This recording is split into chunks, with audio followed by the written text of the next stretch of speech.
좀 시간이 지나고요. 구소련이 해체됐잖아요. 그러니까 이념 대결의 시대에서 이념 대결이 해체되고 제가 볼 때 결정적인 사건은요. IMF 같습니다. 1997년에 IMF 사태가 오면서 대학 캠퍼스 분위기가 뭐 이념이나 뭐 나라나 뭐 민족이나 공동체나 그런 데 관심을 가지기보다는 당장 내 하루 먹을 것, 내가 졸업하고 취직할 것, 거기에 급급하다 보니까 세상을 바라보고 어떻게 살아가야 되는지에 대한 고민들이 점점 적어지면서 이제 2000년대에 들어와서는 이 기독교 세계관이라는 이야기가 뭐 대학교 청년부에서도 각 선교단체에서도 굉장히 적어지는 것을 볼 수가 있습니다. 그러면 오늘날 시대 2023년 이 시대에는 기독교 세계관이 필요 없느냐? 그렇지 않다고 생각합니다. 제가 오늘 그 PPT를 가지고 좀 강의를 할 텐데요. 이게 핸드폰으로 보시는 분들은 글씨가 잘 보이실까 모르겠어요. 좀 잘 보이셨으면 좋겠는데요. 같이 한번 따라오겠습니다. 그 요즘 보면은 그 목사님들이나 사람들이 해마다 꼭 사서 보는 책이 있습니다. 이게 트렌드 코리아 2024라는 책이거든요. 혹시 이 책 아시는 분이 계세요? 손 한번 들어보시면. 이게 한국에서는 굉장히 좀 많이 팔리는 책 중에 하나거든요. 그러면 이게 어떤 책이냐면 그다음에 우리나라를 지배할 트렌드가 뭔지를 10가지 주제로 묶는 거예요. 그러니까 2024년이 뭐 청룡해라고 이야기하잖아요. 그래서 드래곤 아이스, 용의 눈이라는 단어에 맞춰서 10가지 주제를 이야기하는데요. 잘 안 보이시니까 이렇게 핸드폰 이렇게 보시는구나. 자, 그래도 뭐 눈 좋으시죠? 저는 안 보이는데. 이게 2024년 트렌드가 이렇게 10가지 이야기합니다. 한번 제가 읽어볼 테니까 한번 들어보세요. 분초 사회, 호모 프롬프트, 육각형 인간, 버라이어트 가격 전략, 도파밍, 요즘 남편, 없던 아빠, 스피노브 프로젝트, 디토 소비, 리퀴드 폴리탄, 돌봄, 경제. 이게 2024년도 우리나라 트렌드라는 거예요. 그런데 이 10가지 중에서 몇 가지 들어본 거 있으세요? 사실 단어만 들으면 뭔지도 모른다는 거죠. 이게 물론 어떠한 현상을 억지로 꿰어 맞춰서 만들어야 되는 말이기 때문에 굉장히 어렵기도 하지만 그만큼 세상이 굉장히 복잡해지고 굉장히 빨리 변한다는 것을 알 수가 있습니다. 한국은요, 올해 2024년도 4월에 국회의원 선거가 있습니다. 뭐 여야 후보들이 자기를 뽑아내려고 굉장히 열심히 선거 운동할 텐데요. 옛날에는요, 쉬웠습니다. 말씀드렸죠? 민주화 운동이 한창일 때는요, 민주냐, 반민주냐, 전선이 명확했습니다. 그 다음에도 보수냐, 진보냐에 따라서 그냥 그 후보를 선택해만 됐습니다. 하지만 요즘은요, 한 자리를 지키는 것이 쉽지 않습니다. 물론 진보냐 보수냐 큰 대립이 있지만 그 안에서도 요즘 보면 뭐 젠더 문제, 세대 문제, 환경 문제, 성소수자 문제, 뭐 난민 문제, 복지 문제, 예전에는 중요하게 생각하지 않았던 수많은 것들이 굉장히 얽혀서 내가 어떤 정당을 선택하고 누구를 뽑아야 되는지가 굉장히 어려운 시대가 되었습니다. 과연 이러한 시대에 우리 기독교인들이 어떻게 살아가야 되느냐, 그 방향을 가르쳐 주는 공부가 바로 기독교 세계관입니다. 물론요, 이 기독교 세계관이라는 것이 구체적인 이슈에 대해서 하나하나 답을 주진 않습니다. 하지만 우리가 어떻게 바라봐야 되는지 그 틀을 보여주는 거니까요. 한번 보도록 할 텐데요. 지금까지 서론이었고요. 본격적으로 한번 기독교 세계관을 보도록 하겠습니다. 혹시 기독교 세계관을 공부하셨던 분들 혹시 계시나요? 뭐 책을 읽었다거나 요즘은 별로 이게 인기 있는 주제가 아니긴 한데 그래서 우리가 한번 기초부터 공부할 텐데요. 기독교 세계관이잖아요.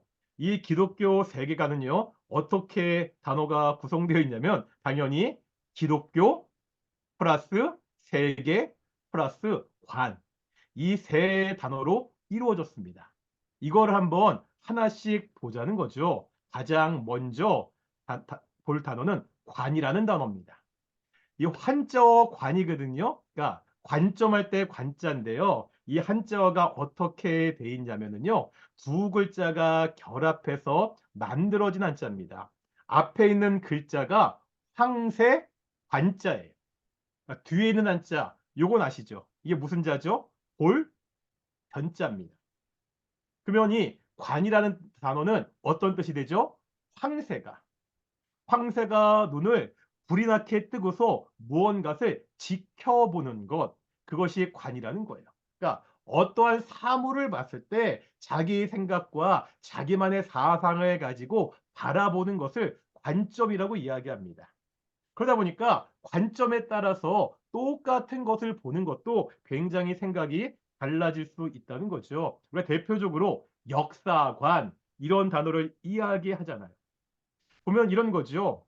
요즘 보면은요. 일제 강점기 시대를 어떻게 봐야 되느냐 이 주제를 가지고 사람들이 가지고 있는 역사관에 따라 좀 다르게 보는 것을 볼 수가 있습니다. 우리는 당연히 일제 강점기 시대는 일본 제국주의자들에 의해서 우리나라가 약탈당하고 수탈당한 역사다 그렇게 생각하는데요. 최근에 뉴라이트라고 주장하는 학자들이 있거든요. 이 사람들은 뭐라고 주장하죠? 오히려 이 일본의 식민지 지배를 통해서 조선이 근대화의 길로 나아갈 수 있었다 이렇게 주장합니다. 이것이 식민지 근대화론이거든요. 그러니까 똑같은 역사적 사실인데 어떠한 역사관을 가지고 있느냐에 따라 한 가지 사실을 완전히 다른 관점으로 볼 수가 있다는 거예요. 그렇다면 세계관은 뭐죠? 세계를 바라보는 관점입니다. 그러니까 세상을 바라보는데 마찬가지라는 거예요. 어떠한 관점을 가지고 보느냐에 따라서 완전히 다르게 볼 수가 있습니다. 총신대 이제는 은퇴하신 신국원 교수님이 쓰신 니고데모의 안경이라는 책이 있는데요. 이 책에 보면 이 세계관을 안경에 비유합니다. 그러니까 이런 거예요. 사람이 빨간 선글라스를 끼면 세상이 빨갛게 보이잖아요. 파란색 안경을 쓰면 파랗게 보이는 거잖아요. 그것처럼 자기가 쓰고 있는 이 세계관이라는 안경을 통해서 세상을 바라보면 그거에 따라 세상이 다르게 보일 수 있다. 그렇게 주장합니다. 그렇기 때문에 세계관이 굉장히 중요하다는 거죠. 그러면 기독교 세계관은 어떤 뜻이겠어요? 기독교적인 안경을 가지고, 그러니까 기독교라는 안경을 가지고 세상을 바라보는 겁니다. 그런데 기독교라는 안경을 가지고 세상을 바라본단 말이 무슨 뜻이죠? 한번 우리 대한민국을 생각해 보겠습니다. 그러니까 대한민국이라는 나라가 있잖아요. 이 나라를 바라보는 여러 사람들의 관점이 조금씩 다를 겁니다. 그런데 사람들마다 완전히 다르다면은요, 이 나라가 유지될 수가 없잖아요. 그러니까 조금씩은 다르지만 사람들이 기본적으로 공통적으로 가지고 있는 기준, 관점이 있습니다. 그래서 대한민국이라는 나라에 대해서 가장 기본적인 기준을 제시하는 게 있죠. 그게 뭐죠? 대한민국 헌법입니다. 그러니까 대한민국 헌법은 이 대한민국이 어떠한 나라인지 기준을 제시하거든요. 사실 이건 한번 물어보고 싶은데 제가 이렇게 강의하다가 물어보면은 대답을 잘 못하시더라고요. 대한민국 국민인데. 혹시 우리나라 헌법 1조 1항이 뭔지 아세요? 대한민국 헌법 1조 1항. 대한민국은 민주공화국이다. 자, 이게 다 마이크 켜놓고 한 명씩 답을 들어봐야 되는데 대한민국은 민주공화국이다. 우리가 사는 대한민국이 어떠한 나라인지 정의하는 거예요. 그리고 1조 2항은 그 민주공화국이 어떠한 나라인지를 설명하고 있습니다. 혹시 1조 2항은 뭔지 아세요? 대한민국의 모든 주권은 국민에게 있고 주권은 국민으로부터 나온다. 그러니까 대한민국이라는 나라를 어떻게 바라보든 어떻게 생각하든 이 대한민국이 민주공화국이라는 기준을 벗어나면 그 사람은 반헌법적인 사람, 대한민국을 반역하는 사람이 된다는 거죠. 그러니까 헌법이라는 테두리 안에서 우리가 대한민국을 볼 수가 있습니다. 그러니까 기독교도 마찬가지라는 거예요. 우리가 기독교적인 세계관이라고 이야기할 때 기독교적인 세계관은 뭐냐? 그 기준이 있다는 거예요. 우리 기독교인들에게 헌법과 같이 그 기준을 보여주는 게 뭐죠? 그게 바로 성경이죠. 그래서 우리가 기독교 세계관이란 말은 다른 말로 말하면은 어떠한 세계관이 되는 거예요? 성경적 세계관이 된다는 거예요. 그러면 이 성경적 세계관은 뭐냐? 아까 말씀드렸죠. 아까 신국연 교수님이 이 세계관을 뭐에 비유한다고요? 쓰는 안경에 비유합니다. 그러면 성경적 세계관이라는 것은 성경이라는 안경을 쓰고 세상을 바라보는 거예요. 성경은 세상에 대해서 무엇이라 말씀하시는지 성경이라는 안경을 가지고 세상을 바라보는 건데, 그러면 성경을 세상을 어떻게 바라보느냐?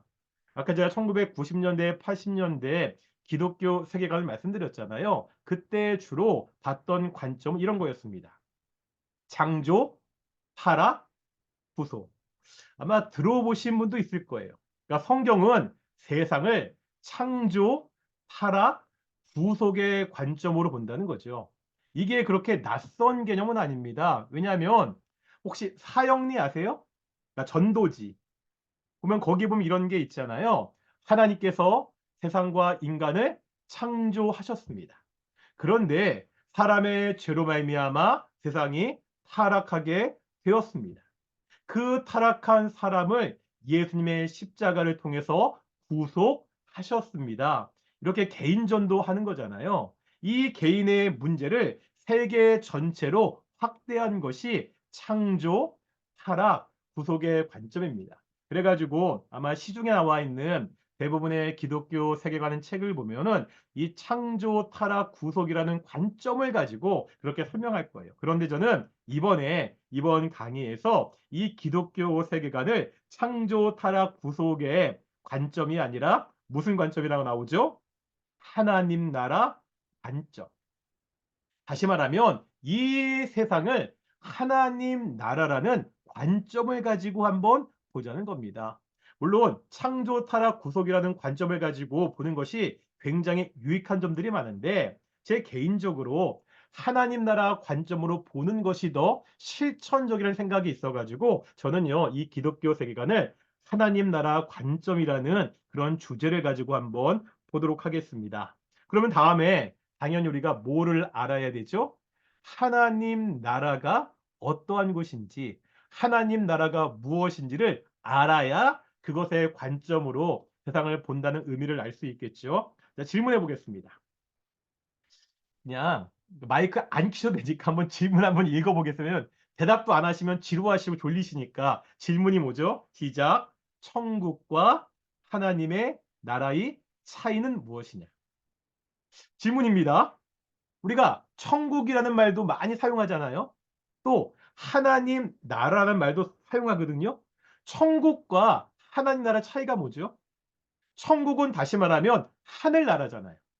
하늘나라랑 하나님 나라의 차이가 뭐죠? 제가 이 세계관 강의를 청년들한테 이야기하면 그나마 대답하는 좀 똑똑한 청년들이 있습니다. 그 똑똑한 청년 중에서 그나마 대답을 잘하는 대답이 뭐냐면은요. 천국은 죽어서 가는 곳이고 하나님의 나라는 이 땅에서 이루는 것입니다. 이렇게 대답하더라고요. 다시 천국은 죽어서 가는 것이고 하나님의 나라는 이 땅에서 이루는 것입니다. 이것만 해도 굉장히 대답을 잘한 건데 정답은 아닙니다. 천국과 하나님의 나라가 어떻게 다르냐? 제가 한번 이제 두 번째 질문을 해볼 텐데요. 여기 보면 문장이 하나가 있죠. 예수님 믿고 천국 갑시다. 네 개의 단어가 있습니다. 첫 번째 단어는 예수님이에요. 두 번째 단어는 믿고입니다. 세 번째 단어는 천국이고요. 네 번째 단어는 갑시다입니다. 그런데 이 네 가지 단어 중에 약간 부정확한 단어가 있어요. 뭐 틀렸다고 말하기는 그런데 조금 부정확한 단어가 있습니다. 뭐 같습니까? 1번 예수님, 2번 믿고, 3번 천국, 4번 갑시다. 손을 들어보려면 시험 들겠죠. 틀리면 창피하니까. 이 네 가지 단어 중에 뭐가 좀 부정확한 단어 같으세요? 제가 한번 힌트를 드리겠습니다. 힌트는요. 마태복음 7장 21절인데 오늘 세미나 중에 성경 구절들이 많이 나오는데 이것도 한번 그냥 조용히 한번 읽어보세요. 같이 한번 읽겠습니다. 시작. 나더러 주여 주여 하는 자마다 다 천국에 들어갈 것이 아니요 다만 하늘에 계신 내 아버지의 뜻대로 행하는 자라야 들어가리라. 마태복음 7장 21절 말씀입니다. 요게 정답지예요. 이 정답지와 비교해 보면 그 위에 있는 문장 예수님 믿고 천국 갑시다에서 좀 부정확한 단어가 뭐죠? 뭐가 됩니까? 갑시다가 되는 거죠. 왜 그렇죠? 마태복음 7장 21절에 보니까 천국은 가는 곳, 그러니까 고토하는 곳이 아니라 들어가는 것, 엔터하는 곳이라는 거예요. 다시요. 성경 어디를 봐도요. 예수 믿고 천국 갑시다. Go to the heaven 이렇게 말하지 않습니다. 천국은 가는 곳이 아니라 엔터하는 곳, 입장하는 곳이에요. 그런데 많은 사람들이 천국을 가는 곳이라고 어떠한 공간적인 개념으로 생각한다는 거예요. 왜 그렇죠? 우리가 천국 하면 가지고 있는 이미지가 있습니다. 한번 천국 딱 이 단어를 들었을 때 가장 먼저 어떤 이미지가 떠오릅니까? 혹시 이런 그림 아니에요? 앞에는 에메랄드빛 바다가 있고 뭐 뒤에는 야자수를 비롯한 막 과실나무들이 있고 막 원시림 같은 막 그러한 것을 우리가 천국으로 생각하는 경우가 굉장히 많습니다. 혹은 또 이런 거 아닙니까? 유행가 가사에 보면 저 푸른 초원 위에 그러니까 그림 같은 집을 짓고 정말 목가적이고 전원적인 어떠한 특별한 공간으로만 천국을 생각합니다. 뭐 낙원이나 파라다이스도요. 물론 우리가 나중에 새하늘과 새 땅에서 이 파라다이스 낙원에 살 겁니다. 하지만 성경이 주로 이야기하는 그 천국이라는 것은 이런 낙원, 파라다이스와는 조금 의미가 다르다는 거예요. 다시 한번 천국과 하나님의 나라를 볼 텐데요. 여기에 보면 두 성경 구절이 있는데 한번 비교해 보겠습니다. 먼저 마태복음 4장 23절과 누가복음 43절 두 개의 구절이 있는데 내용 같습니다. 예수님께서 온 땅에 다니시면서 온 지경과 마을에 다니시면서 복음을 전파하는 거거든요. 그런데 복음을 전파한다고 이야기할 때 마태복음은 이 복음을 어떻게 표현하고 있죠? 천국 복음 이렇게 말하고 있습니다. 그런데 누가복음은 이 복음을 뭐라 표현하고 있죠? 하나님의 나라 복음 이렇게 말씀하고 있습니다. 그러니까 똑같은 상황에서 똑같은 것을 묘사하고 있는 건데 마태복음은 천국 복음이라고 누가복음은 하나님의 나라 복음이라 이렇게 말하고 있습니다. 다시 말하면 천국이라는 말과 하나님의 나라라는 말은 똑같은 말이에요. 의미의 차이가 전혀 없습니다. 다만 마태복음에는요. 하나님의 나라를 사용하지 않고 주로 천국이라는 표현을 쓰고 있는데 이유가 있습니다. 학자들은 이렇게 설명합니다. 혹시 마태복음의 독자가 누군지 아세요? 마태복음의 첫 번째 독자를 보통 유대인들이라 이렇게 이야기합니다. 유대인들에게는 터부가 한 가지 있었습니다. 그러니까 잘하지 않는 행동이 있었는데 그게 뭐냐면 10계명 3계명입니다. 이렇게 물으면 당황스럽죠. 10계명 3계명 1계명을 쭉 가면 되는데 10계명 3계명이 뭐죠? 1계명부터 같이 해야겠지. 1계명부터 내 여호와의 이름을 망령되이 일컫지 말라. 그러니까 하나님의 이름을 입에 올리는 것에 대한 터부가 있었어요.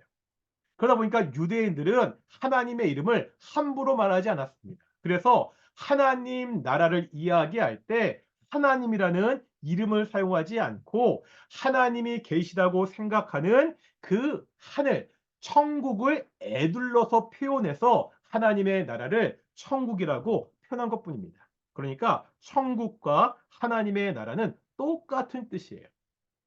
그렇다면 하나님의 나라라고 했으니까 이제 천국, 하나님 나라의 뭐 개념을 알아야 되잖아요. 나라잖아요. 저희가 고등학교 때 사회 시간에 이런 거 배웠습니다. 국가의 3요소. 어떠한 나라, 국가가 이루어지려면 반드시 이 세 가지가 있어야 된다. 기억나십니까? 첫째가 뭐죠? 뭐가 있어야 되죠? 영토가 있어야 되고요. 두 번째, 뭐가 있어야 됩니까? 그 영토에 사는 국민, 백성이 있어야 되고. 혹시 세 번째가 뭔지 기억나세요? 아시는 표정인 거죠? 지금 제가 표정들을 정확히 볼 수가 없으니까. 세 번째가 주권입니다. 자, 국가라는 것이 있으려면 반드시 이 세 가지가 있어야 된다는 거예요. 영토, 국민, 주권이 반드시 있어야 됩니다. 그러면 영토, 국민, 주권 이 세 가지 중에서 가장 중요한 게 뭐죠? 영토도 중요하고 국민도 중요한데 가장 중요한 것은 주권입니다. 왜 그렇습니까? 여기 보면 이런 질문이 있죠. 일제강점기에 조선이 나라를 빼앗겼다는 의미는? 우리가 일제시대에 나라를 빼앗겼다고 이야기하잖아요. 이 말을 생각해 보자는 거예요. 한일합방한 다음에도요. 조선 백성은요. 조선 땅에 그대로 있었습니다. 일본이요. 조선의 모든 백성들을 일본 땅으로 끌고 가지 않았잖아요. 그리고 조선 땅도 그대로 있었습니다. 아니, 땅을 삽질해서 땅을 다 일본으로 옮길 수가 없잖아요. 그러니까 땅도 그대로 있고 조선 백성들도 그대로 있는데 나라를 빼앗겼다고 이야기하죠. 왜 그렇죠? 뭐를 빼앗겼으니까? 주권. 나라를 다스리는 권리를 일본에 빼앗긴 거예요. 그러니까 나라의 주인이 더 이상 조선의 백성이 아니라 일본의 천황이 되었다는 거예요. 아무리 땅과 백성이 있어도 주권이 없으면 그것은 나라가 아니라는 거예요. 그렇다면 하나님의 나라는 뭐냐? 하나님 나라에도 세 가지 요소가 있습니다. 첫 번째가 뭐예요? 역시 하나님의 땅이 있어요. 두 번째, 하나님의 백성이 있어요. 하지만 이 모든 것보다 더 중요한 게 뭐냐? 하나님의 주권이라는 거예요. 그래서 하나님의 나라를 한마디로 이야기하면 뭐가 되는 거예요? 하나님이 다스리시는 나라. 하나님이 통치하시는 나라가 하나님의 나라가 됩니다. 결국 하나님 나라에서 가장 중요한 것은 지금 누가 이곳을 통치하고 있느냐. 이곳이 지금 하나님이 통치하는 곳이냐, 이것이 가장 중요합니다. 그런데 또 생각해 보면 하나님의 주권이 가장 중요하지만 하나님께서 통치하시려면 반드시 있어야 되는 것이 있다는 거예요. 한번 보겠습니다. 요 사진이 뭐냐면 상해에 있는 대한민국 임시 정부입니다. 그러니까 조선이 나라를 일본에 빼앗기고 상해에 정부를 세웠잖아요. 나름대로 헌법도 만들었고요. 지금 대한민국 헌법을 보더라도 이 대한민국은 이 3.1운동을 그 시작으로 해서 이 상해 임시정부의 법통을 계승한다. 이렇게 말하고 있거든요. 그런데 상해 임시정부는 말 그대로 임시정부입니다. 왜 그렇죠?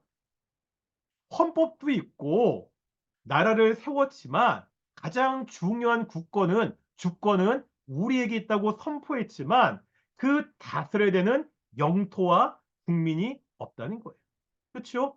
영토는 여전히 일본이 지배하고 있고 조선의 백성들도 여전히 일본이 지배하고 있다는 거예요. 그래서 상해 임시정부가 될 수밖에 없습니다. 그러니까 하나님의 나라도 마찬가지입니다.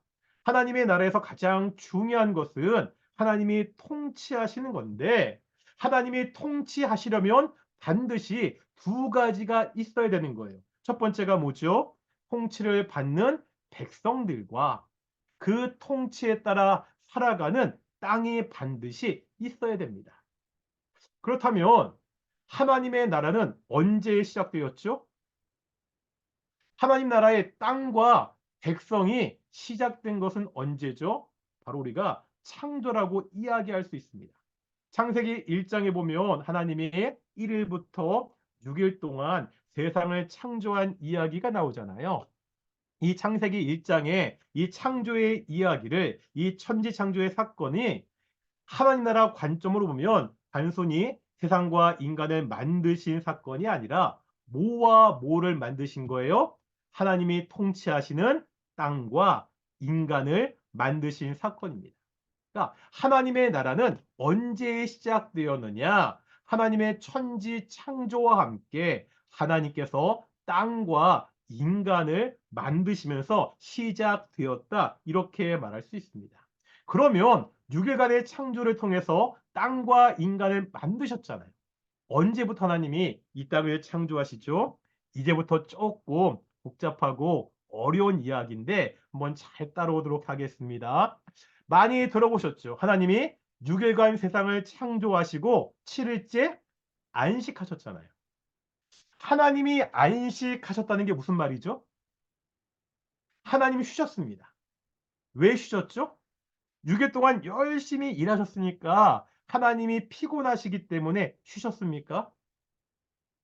하나님은 쉬시면 안 됩니다. 우리가 신론에서 하나님의 그 사역을 배우는데 세 가지를 배웁니다. 하나님의 사역은 첫 번째 작정, 영원전에 계획하는 거예요. 두 번째 창조, 그 계획하신 대로 창조하신 거예요. 그리고 마지막 사역이 뭐냐? 섭리입니다. 창조한 세상을 그냥 두시는 것이 아니라 섭리하시는 거예요. 보존하시고 통치하시는 거예요. 하나님이 만드신 세상은 하나님이 보존하시지 않으면 잠시도 그대로 있을 수가 없습니다. 그러니까 하나님이 안식하셨다는 것은 일을 안 하고 쉬었다는 의미가 아닙니다. 그러면 어떤 뜻이냐? 조금 우리가 어려운 이야기지만 한번 보세요. 이사야서 66장 1절, 그러니까 위에 있는 구절이거든요. 그것도 한번 이런 구절 읽을 기회가 없으니까 한번 찬찬히 읽어보겠습니다. 66장 1절입니다. 읽겠습니다. 시작. 여호와께서 이와 같이 말씀하시되 하늘은 나의 보좌요 땅은 나의 발판이니 너희가 나를 위하여 무슨 집을 지으랴 내가 안식할 처소가 어디랴. 그러니까 무슨 말씀이냐면은 너희가 나를 위하여 무슨 집을 지으랴. 너희가 내 집을 지을 필요가 없다는 거예요. 왜 하나님의 집을 지을 필요가 없죠? 이미 하나님은 집이 있으세요. 여기 보니까 하나님의 집이 어디죠? 하늘은 나의 보좌요. 땅은 나의 발판입니다. 다시 말하면 하늘과 땅이 하나님이 거하시는 집이라는 거예요. 이 우주가 하나님이 거하시는 하나님이 안식하는 집으로 창조되었다는 것을 말하고 있습니다. 이 우주는요, 이 세상은 하나님이 안식하시는 하나님의 집, 하나님의 성전이라는 거예요. 그래서 하나님의 안식을 이야기하는데 여기 보면 재미있는 표현이 있습니다. 하늘은 나의 보좌요. 이렇게 말하고 있죠. 그러니까 세상이 하나님의 집인데 그 하나님의 집에 보좌가 있는 거예요. 보좌가 뭐죠? 보좌가 뭔지 아세요? 의자잖아요. 의자인데 누가 앉는 의자입니까? 왕이 앉는 의자입니다. 우리가 그 의자가 갖고 있는 상징적인 의미가 있습니다. 잘 생각해 보세요. 우리가 중세 시대를 다룬 영화나 드라마나 조선 시대를 다룬 영화나 드라마를 보면 왕이 있고요. 신하들이 모여서 함께 이야기를 나누는 궁정의 장면을 많이 볼 수 있습니다. 그런데 그 궁정에서 왕과 신하들이 있는데 앉아 있는 사람은 누구죠? 누구만 앉아 있죠? 신하들은 다 서 있고 왕만 앉아 있습니다. 그러니까 의자에 앉아 있다는 것은 누군가 보좌에 있다는 것은 그 사람이 거기서 그것을 통치하는 통치자라는 것을 보여줍니다. 그래서 여기 뭐 호주에 계신 분들 많을 테니까 영화에 보면 체어맨이 있어요. 체어맨. 체어맨이 뭐죠? 뭐 의장 그런 뜻을 가지고 있잖아요. 그런데 체험이라는 단어를 보면은 체어 플러스 맨이잖아요. 체어가 뭐죠? 의자잖아요. 누가 그 집단의 대장, 의장이라는 거예요? 의자에 앉아 있는 사람이. 그러니까 의자에 앉았다는 것은요, 통치하는 겁니다. 다시 말하면 이 세상이 하나님의 집으로 창조가 되었는데 그 하나님의 집에서 하나님이 보호자에 앉으셔서 통치하시는 거예요. 지금 안식과 보호자, 하나님의 통치가 이어지는 것을 볼 수가 있습니다. 근데 밑에 구절에 보면은요. 신명기 3장 20절이거든요. 이것도 한번 작은 목소리 같이 한번 읽어보겠습니다. 한번 읽어보세요. 읽겠습니다. 시작. 여호와께서 너희에게 주신 것 같이 너희 형제에게도 안식을 주시리니 그들도 유단 동쪽에서 너희 하나님 여호와께서 그들에게 주시는 땅을 받아 기업을 삼기에 이르거든 너희는 각기 내가 준 기업으로 돌아갈 것이니라 하고 이게 지금 무슨 말씀이죠? 여기 신명기 3장 20절에 보면 이스라엘 백성들이 이제 요단 저편에서 기업을 받는 거예요. 그러니까 요단 저편에 가나안 땅을 기업으로 받고 그 땅을 정복하고 사는 것을 너희 형제에게 무엇을 준 것 같이 안식을 준 것 같이. 그러니까 이스라엘 백성들이 가나안 땅을 정복한 사건을 하나님께서 안식을 주셨다고 그렇게 표현하고 있습니다. 역시 통치와 안식이 연결되고 있습니다. 쓰진 않았는데요. 시브리서 4장에 봐도요. 이스라엘 백성들이요. 가나안 땅을 정복해서 얻은 안식과 이 창조 때 얻은 안식을 같이 말씀하고 있습니다. 성경 가장 마지막 책이 요한계시록이잖아요. 이제 종말의 때 하나님의 백성들이 영원한 안식을 얻을 터인데 새하늘과 새 땅에 살잖아요. 이 새하늘과 새 땅은 어떤 곳입니까?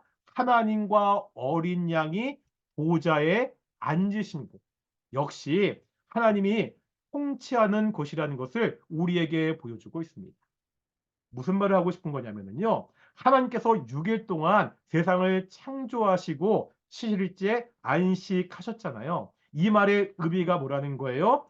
하나님이 그냥 쉬신 것이 아니라 이제 하나님께서 6일간의 창조를 끝내시고 이 땅을 통치하기 시작했다는 것을 우리에게 보여주고 있습니다. 세상을 창조하신 하나님께서 세상을 통치하시니까 이제 세상에 안식이 있는 거예요. 세상의 안식은 오직 하나님의 통치로만 가능하다는 것을 창세기는 우리에게 보여주고 있습니다. 정리하면요. 6일간의 창조를 통해서 사람과 땅이 창조가 되었잖아요. 이제 하나님께서 안식일을 통해서 이제 통치를 시작하고 계십니다.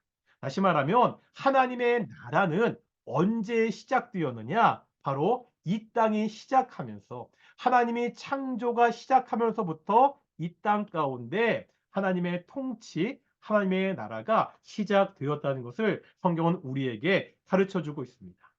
하나님께서 이 땅을 통치하시는데요. 직접 통치하시지 않고 그 통치에 방법이 있다는 거예요. 하나님 세상을 통치한 그 통치의 방법이 뭐느냐? 바로 대행자. 하나님이 직접 통치하지 않으시고 대행자를 세우시고 세상을 통치하신다고 성경은 말씀하고 있거든요. 우리 창세기 1장 26절 말씀인데 이것도 한번 찬찬히 읽어보겠습니다. 하나님이 이르시되 우리의 형상을 따라 우리의 모양대로 우리가 사람을 만들고 그들로 바다의 물고기와 하늘의 새와 가축과 온 땅과 땅에 기는 모든 것을 다스리게 하자 하시고 그러니까 하나님이 사람을 창조하시는데 하나님의 형상대로 창조하셨잖아요.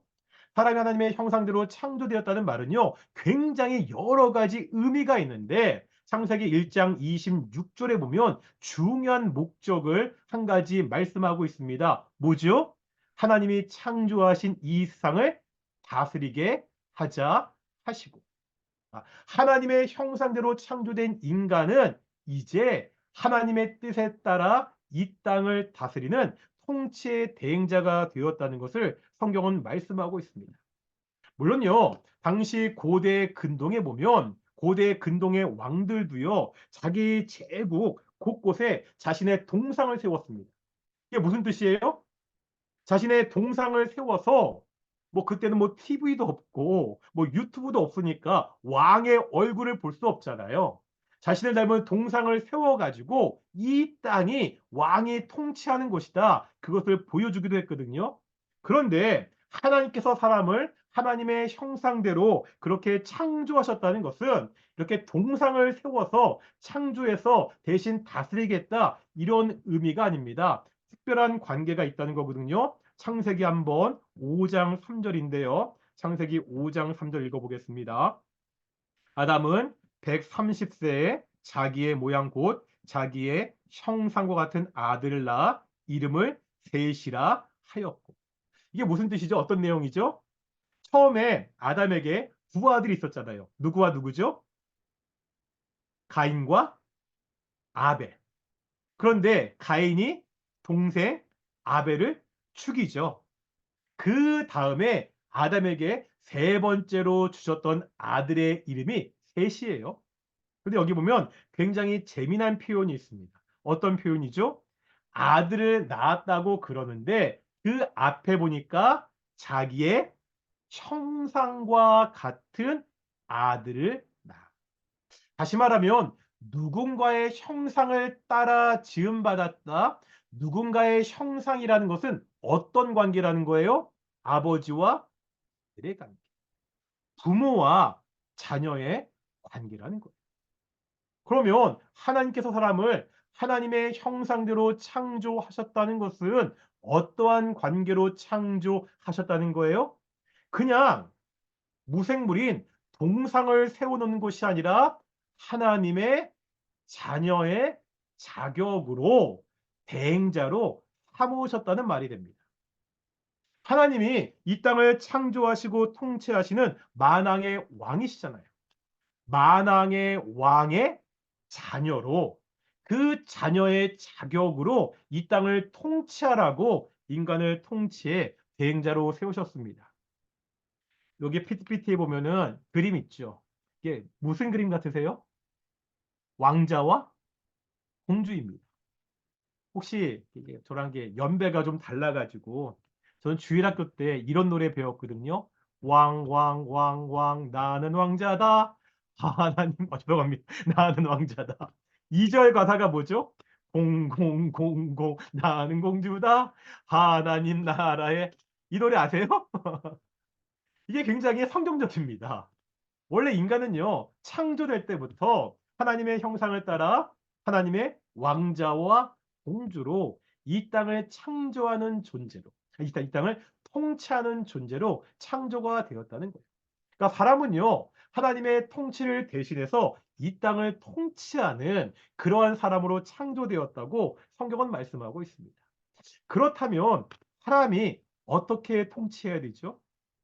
사람이 세상을 통치한다는 것이 어떠한 의미가 있습니까? 제가 여기서 또 한번 질문 한번 던져보겠습니다. 이게 되게 재미있는 질문이라 같이 좀 얼굴을 보면서 물어보고 답하면 좋은데 지금도 뭐 이름도 나오고 할 수 있겠지만 서로 시험 되지 않기 위해서 제가 질문만 던질게요. 질문이 뭐죠? 한번 작게 읽어보세요. 시작. 아담과 하와는 에덴 동산에서 무엇을 먹고 살았을까? 한번 생각해 본 적 있습니까? 하나님이 아담과 하와를 지으시고 에덴 동산에 주셨잖아요.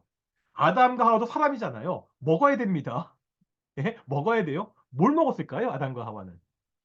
이렇게 질문하면 성도님들이 주로 이런 이야기합니다. 아니 에덴 동산은요 풍요로운 곳이니까 사방천지가 과일 나물 거잖아요. 그래서 바나나도 따먹고 사과도 따먹고 무화과도 따먹고 뭐 이야기하면 채집 생활을 했을 것이다. 뭐 그런 식으로 많이 말씀하세요. 그러니까 과일을 따먹다가 목이 마르면 그 앞에 흐르는 시냇가에서 물 터먹고 그런 식의 그 상상을 하시는데요. 그러면 매일같이 아담과 하와는 과일만 따먹고 살았을까? 한번 생각해 보자는 거죠. 하나님께서 아담을 에덴 동산에서 두시고 주신 두 가지 사명이 있거든요. 창세기 2장 15절 말씀인데요. 창세기 2장 15절 한번 읽어보겠습니다. 시작. 여호와 하나님이 그 사람을 이끌어 에덴 동산에 두어 그것을 경작하며 지키게 하시고 여기 보면 첫 번째 사명이 뭐죠? 경작하는 것. 두 번째 사명이 뭐죠? 지키게 하시는 겁니다. 그러니까 두 가지 설명을 주시는 거예요. 경작하고 지키는 거. 뭐 이걸 한번 보자는 거예요. 보겠습니다. 첫 번째 사명 경작입니다. 이 경작이라는 말이 무슨 뜻이죠? 이게 원어로 아바드라는 단어인데요. 혹시 영어 성경에 이 경작이라는 말이 어떻게 나온지 아세요? cultivate라고 나옵니다. cultivate가 뭐죠? 경작이 말 그대로 땅을 갈아서 농사를 짓는 거잖아요. 그러면 에덴 동산에서 아담이 받았던 첫 번째 사명이 뭐예요?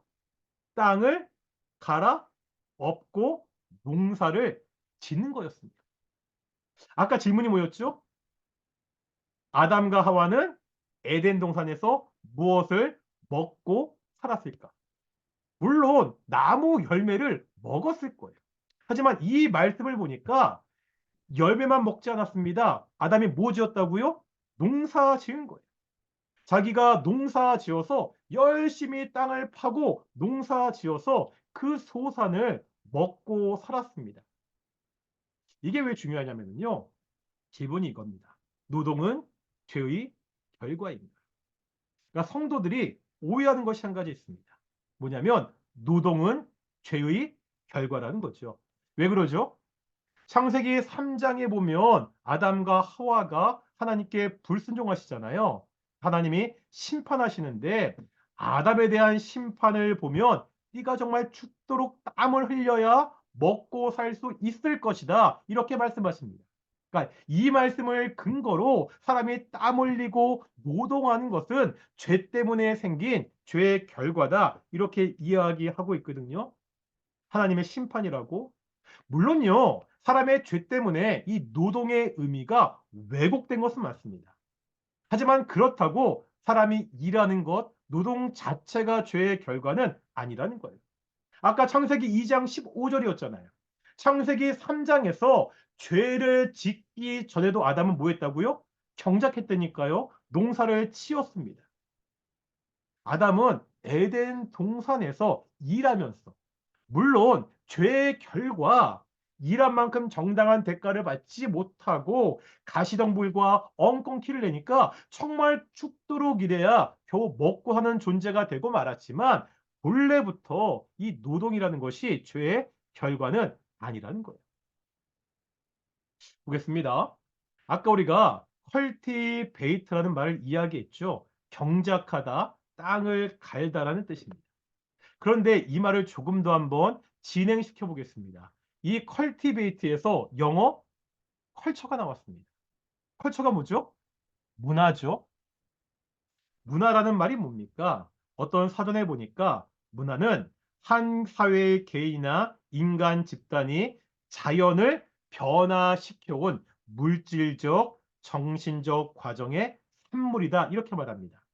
그러니까 자연이 있는데 인간이 자연을 변화시켜서 무언가 물질적으로 정신적으로 무언가를 만들어 놓은 것 그것을 문화라고 이야기합니다. 마찬가지라는 거예요. 아담이 받은 사명은 뭐죠? 하나님이 주신 이 땅을 잘 개발해서 잘 경작해서 문명과 문화를 만들어 놓는 겁니다. 그러니까 인간이 이 땅을 통치하는 것은 피조물들을 억압하고 동물을 억압하는 것이 아니라 하나님께서 주신 그 자원을 가지고 이 땅의 문화를 만들어 가는 것, 문명을 만들어 가는 것, 그것이 바로 이 땅을 통치하는 방법이라는 겁니다. 이것을 학자들은 문화, 명령이라고 이야기합니다. 그러니까 사람은 처음 창조될 때부터 이 땅에 새로운 문화를 만들어갈 그러한 책임을 가지고 있다는 거예요. 그래서요, 우리가 오해하는 게 있습니다. 만약에 아담과 하와가 죄를 짓지 않았다면 에덴 동산은 개발되지 않은 원시 자연림으로 그냥 남았을 것이다.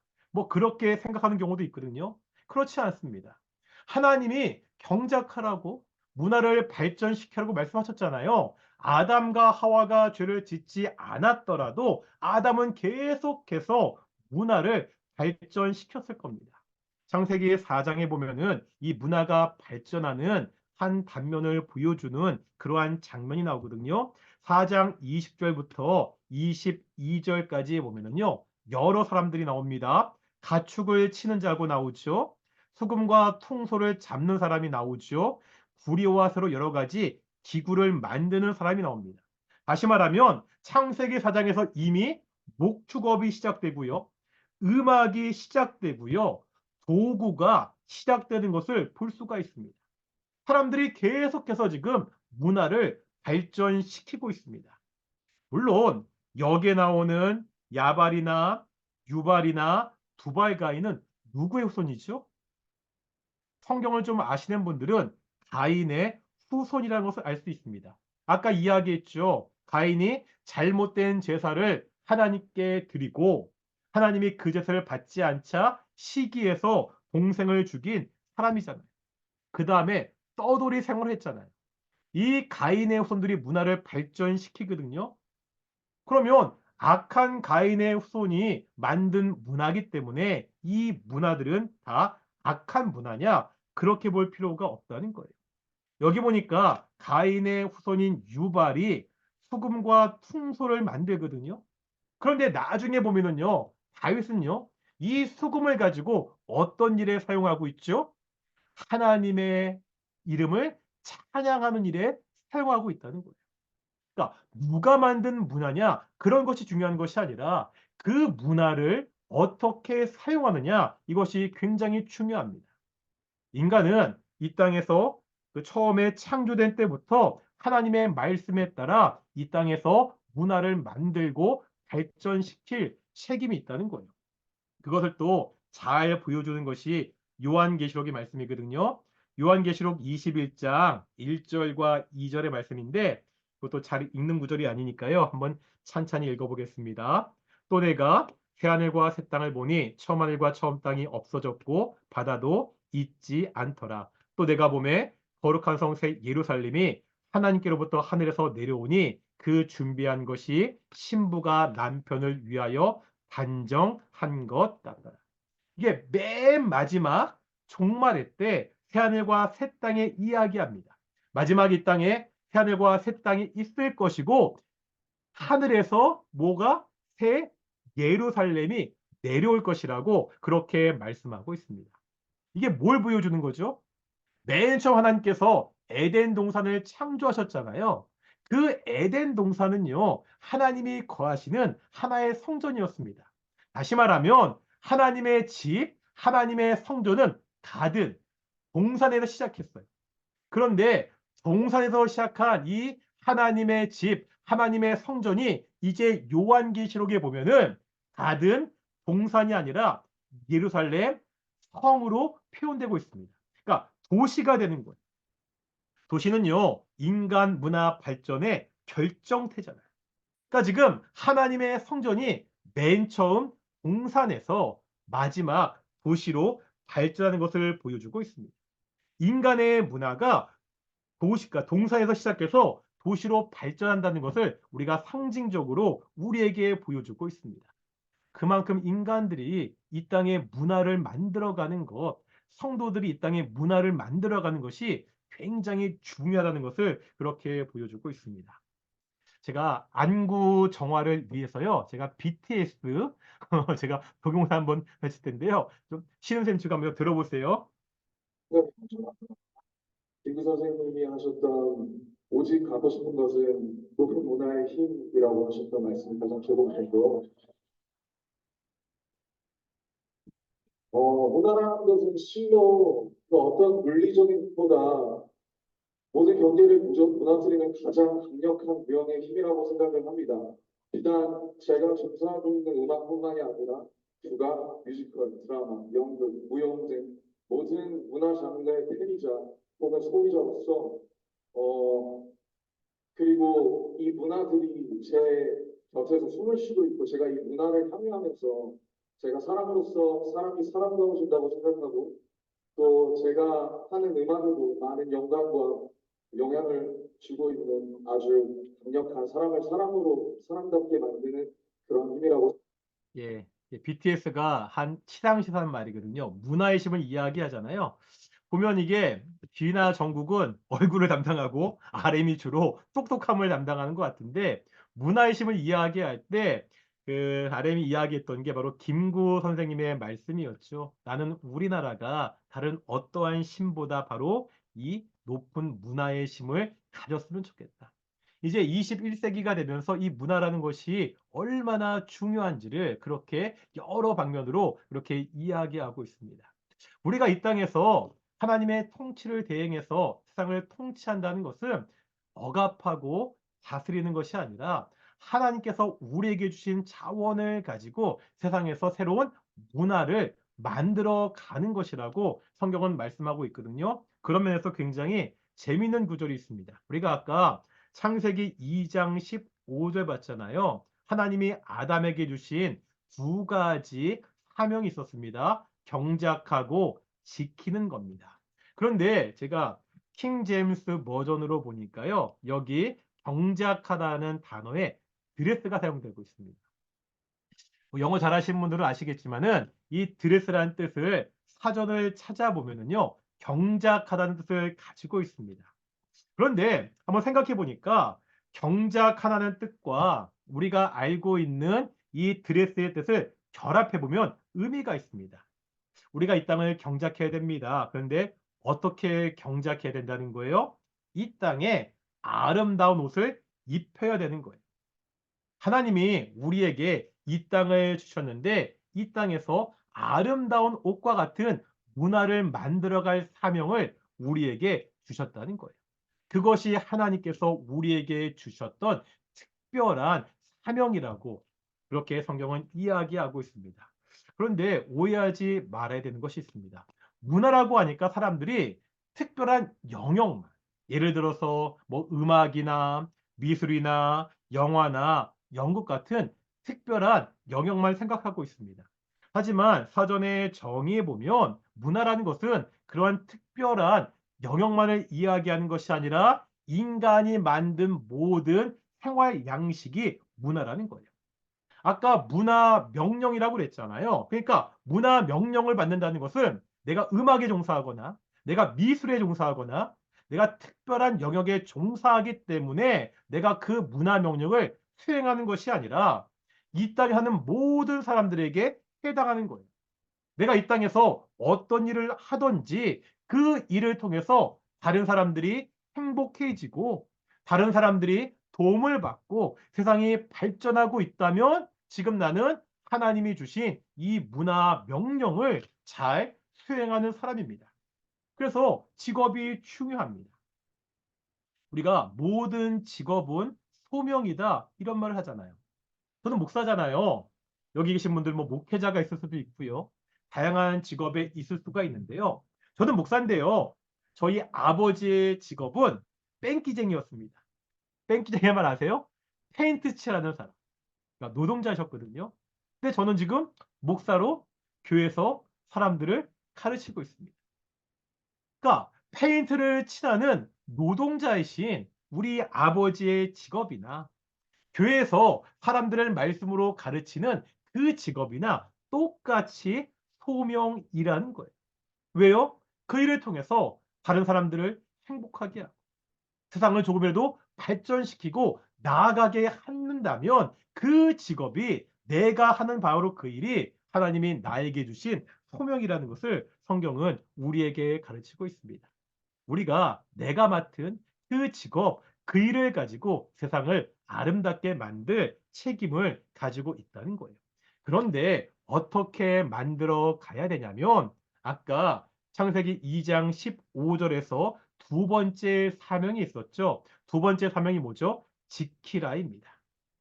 이 단어를 원어로 보면은 사마르라는 단어입니다. 이 단어는요. 출애굽기 20장 6절에 보면 계명을 지키는 자에게 주로 율법을 지킨다, 하나님의 말씀을 지킨다 이런 뜻을 가지고 있습니다. 그러니까 하나님은 아담에게 에덴 동산을 경작하라고 잘 가꾸라고 말씀하셨습니다. 그리고 그 잘 가꾼 것을 잘 지켜야 돼요. 여기서 지킨다는 말은 어떤 뜻이에요? 그냥 내 생각, 내 마음대로 지키는 것이 아니라 하나님의 계명에 따라 하나님의 말씀에 따라 잘 지키시는 것, 잘 지켜가는 것, 그것이 중요하다는 겁니다. 우리가 어떠한 문화를 만들어 가야 됩니까? 창세기 1장에 보면 하나님이 세상을 창조하시고 첫째 날, 셋째 날, 넷째 날, 6일째 창조가 끝날 때마다 공통적으로 하신 말씀이 있죠. 뭐죠? 보시기에 심히 좋았다. 우리가 문화를 만들어 가야 되는데 어떠한 문화를 만들어 가야 되느냐? 하나님이 보시기에 좋은 문화를 만들어 가야 됩니다. 내 생각과 내가 보기, 사람들이 보기 좋은 문화가 아니라 하나님이 보시기에 좋은 옷을 입혀야 되는 것이 우리의 사명이라는 거예요. 그런데 오늘날 이 세계의 모습을 보면 이 모습이 하나님이 좋아하시는 그런 모습일 것이라고 우리가 생각하지 않습니다. 문화라는 말 앞에 거짓 문화, 음란 문화, 퇴폐 문화 같은 안 좋은 단어들도 많이 붙고 있습니다. 하나님께 사람을 창조하시고 이 땅을 통치하는 사명을 주셨는데 첫 번째 통치 대행자 아담은 이 일에 실패하게 되죠. 어떻게 실패하죠? 하나님이 주셨던 한 가지 금지 명령이 있죠. 창세기 2장 17절에 보면 선악을 알게 하는 나무의 실과는 먹지 말라. 먹으면 반드시 죽을 것이다. 이렇게 말씀하셨는데 어떻게 하죠? 자기 마음대로 말씀을 지켜서 경작해야 되는데 말씀을 지켜 경작하는 것이 아니라 자기 눈에 좋은 대로 마음대로 선악과를 따먹으로 말미암아 이 통치 대행자의 역할을 실패하게 됩니다. 아담이 실패하고요. 하나님께서 한 사람을 부르시죠. 아브라함입니다. 이 아브라함을 부르셔서 이제 가나안 땅에 이스라엘이라는 나라를 세우게 됩니다. 이 나라의 목적은 뭐죠? 자기들만 잘 먹고 잘 사는 것이 아니라 이 악한 세상에서 하나님의 나라가 어떠한 곳인지를 보여줘야 되는 거예요. 하나님의 뜻대로 사는 것이 어떠한 것인지를 보여주는 나라가 바로 이스라엘이라는 나라였습니다. 하지만 이 사람들도 역시 실패했습니다. 아시죠? 북이스라엘은 BC 722년에 아수르의 멸망을 당하고요. 남유다는 BC 587년에 바벨론에 의해서 멸망을 당하고 맙니다. 아담도 실패했고요. 하나님의 나라 이스라엘도 실패했습니다. 이제 세상에는 눈에 보이는 하나님의 나라, 하나님의 통치를 따른 사람들이 없는 것처럼 보인다는 거예요. 아담과 하와를 유혹했고요. 아브라함의 자손을 끊임없이 위협했던 그 사단이 결국은 최종적으로 승리한 것 같이 보였습니다. 하지만 성경은 그렇지 않다는 것을 말씀하시죠. 이제 아담을 대신할 이스라엘을 대신할 새로운 통치자가 이 땅에 오셨다고 말씀하고 있습니다. 마가복음 1장 15절에 보면 예수님이 오셔서 가장 먼저 하신 말씀이 뭐냐? 때가 찼고 하나님의 나라가 가까이 왔다. 이제 예수님이 하나님의 나라가 가까이 왔다. 사람들이 하나님의 통치를 잊어버리고 사탄의 지배를 받고 그렇게 살고 있는데 이 세상에 하나님이 통치하시는 새로운 하나님의 나라가 오셨다고 말씀하고 있습니다. 누구를 통해서? 예수님을 통해서. 통치의 첫 번째 대행자는 아담이잖아요. 아담은요, 말씀에 불순종함으로 통치를 실패했잖아요. 하지만 새로운 통치자 예수님은 말씀에 순종하심으로 온전한 그 율법을 이루시고 통치를 성공하신 것을 우리에게 보여주고 있습니다. 그런데 맨 처음 하나님이요, 세상을 창조하시고 통치의 대행자를 세워서 통치하셨듯이 하나님께서도요, 예수님께서도요, 이 땅에 새로운 통치자로 오셔서 직접 통치하시는 것이 아니라 통치의 대행자를 세우게 됩니다. 예수님이 이 땅에 세우신 통치의 대행자가 누구죠? 그게 바로 새로운 하나님 나라의 백성, 다시 말하면 교회입니다. 이게 제가 섬기는 동인교회 사진이거든요. 왜 교회가 새로운 하나님 나라의 백성이죠? 예수님께서 이 땅에 사역하실 때 홀로 하지 않으시고 12명의 제자를 부르셨습니다. 그런데 이 12명의 의미가 있습니다. 나중에 가룟 유다가 예수님을 배반하잖아요. 자살하죠. 그래서 창세기 2장에 보면 이 가룟 유다를 대신해서 마띠아를 12사도의 숫자에 넣는 장면이 나옵니다. 왜 새로운 사도를 뽑는 거죠? 12명에서 한 명이 줄었잖아요. 11명이면 그냥 일을 나눠서도 해도 되는데 꼭 한 사람을 세워서 12라는 숫자를 맞춥니다. 이 12라는 숫자가 특별한 의미가 있는 숫자이기 때문입니다. 왜 12이 중요한 거죠? 12이 왜 중요하죠? 구약 이스라엘 지파의 수가 12이었습니다. 아까 말씀드렸죠. 구약의 이스라엘 지파, 그들이 세운 나라가 구약 시대에 하나님 나라의 모형이었습니다. 이스라엘 백성들은 하나님을 거역하는 세상에서 하나님을 섬기며 통치하는 백성이 돼야 됐어요. 그런데 실패했잖아요. 이제 예수님께서 구약의 이스라엘을 대신하는 이 땅에서 하나님의 통치에 따르는 새로운 하나님의 백성을 만드셨는데 그들이 바로 예수님의 12제자가 시작한 교회라는 것을 우리에게 말씀하고 있습니다. 다시 말하면 우리들 교회는 이 땅에 시작하신 하나님의 새로운 백성이라는 거예요.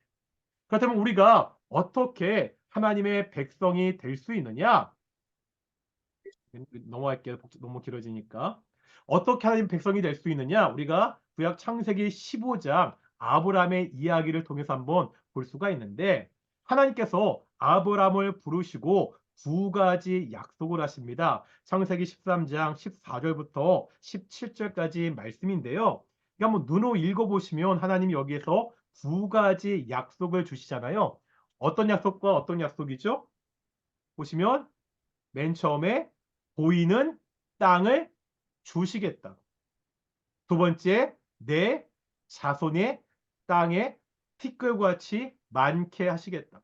하나님께서 아브라함을 부르시고 두 가지 약속을 하시는데 첫 번째 약속이 땅의 약속이고 두 번째 약속이 자손의 약속입니다. 하지만 이 약속을 받을 때 아브라함은 어떤 상태죠? 자식이 있었습니까? 없었습니까? 자식이 없었잖아요. 또 땅도요. 자기 땅이 아니라 가나안 땅에 있는 이방인이었습니다.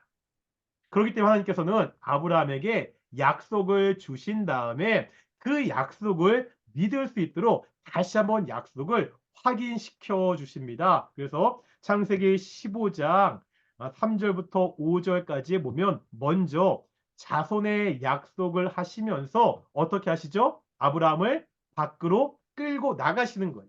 그래서 하늘의 별을 봐라. 일종의 시청각 교육이죠. 자수 약속을 믿지 못하니까 아브라함아 네가 하늘의 별을 봐. 이 별과 같이 많은 자손을 너에게 줄 것이다. 이 자손의 약속을 확인하시거든요. 그런데 이 장면이 굉장히 중요한 장면입니다.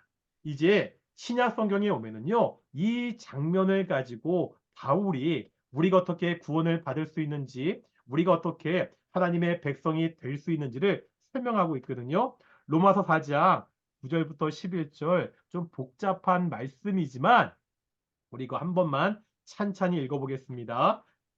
9절부터 11절까지입니다. 시작. 그런즉 이복이 할례자에게냐 혹은 무할례자에게도냐 무릇 우리가 말하기를 아브라함에게는 그 믿음이 의로 여겨졌다 하노라. 그런즉 그것이 어떻게 여겨졌느냐? 할례시냐 무할례시냐? 할례시가 아니요 무할례시니라. 그가 할례표를 받은 것은 무할례시의 믿음으로 된 의를 인친 것이니 이는 무할례자로서 믿는 모든 자의 조상이 되어 그들도 의로 여기심을 얻게 하려 하심이라. 이게 무슨 말이냐면 이런 이야기입니다. 아까 창세기 15장에서 하나님께서 아브라함에게 자손의 약속을 하셨잖아요. 그 다음 15장 6절에 보면 이런 말씀이 있습니다. 아브라함이 여호와를 믿으니 여호와께서 이를 그의 의로 여기시고. 그러니까 하나님께서 아브라함을 의롭게 하셨다는 거예요. 그 이유가 뭐죠? 아브라함이 여호와를 믿으니. 이게 창세기 15장에 나타났습니다. 그런데 아브라함이 할례를 받은 사건은 창세기 17장에 나왔다는 거예요. 그러니까 지금 바울의 논리가 뭐냐면 아브라함이 의롭게 된 사건은 창세기 15장에서 이미 믿음으로 의롭게 되었는데 구원을 받았는데 왜 너희들은 할례를 받아야 구원을 받는다고 이야기하느냐? 이미 할례를 받기 전에 창세기 17장 전에 창세기 15장에서 믿음으로 의롭게 되었다. 믿음으로 구원을 받았다는 것을 아브라함은 우리에게 보여준다는 거예요. 바울이요, 똑같은 그 논리를 펴니다. 갈라디아서 3장 17절인데요. 이것도 한번 읽어보겠습니다. 내가 이것을 말하노니 하나님께서 미리 정하신 언약을 430년 후에 생긴 율법이 폐기하지 못하고 그 약속을 헛되게 하지 못하리라. 이것도 같은 논리입니다. 창세기 15장 6절에서 이미 하나님께서 아브라함이 하나님을 믿으니까 의로 여기셨다.